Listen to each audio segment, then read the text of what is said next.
तर यवतमाळ जिल्ह्यामध्ये मुसळधार पाऊस कोसळतोय। अवकाळी पावसामुळे वेचणीला आलेला कापूस सुद्धा भिजलाय।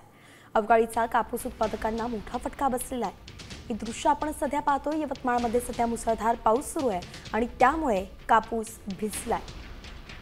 थेट शेतकऱ्यांच्या बांधावरून याचा आढावा घेतला आमचे प्रतिनिधी संजय राठोड यांनी। पाहूयात काय परिस्थिती आहे। यवतमाळ जिल्ह्यात रात्री दरम्यान अवकाळी पावसाने जोरदार हजेरी लावली आणि यामध्ये शेतकऱ्यांच्या शेतात वेचणीला आलेला कापूस संपूर्ण ओला झालेला आहे, भिजलेला आहे। त्यामुळे भिजलेल्या कापसाला कवडी मोल दरात विकावं लागणार आहे। शेतकऱ्याचं यात मोठ्या नुकसान झाल्याचं चित्र सध्या यवतमाळ जिल्ह्यात पाहायला मिळते।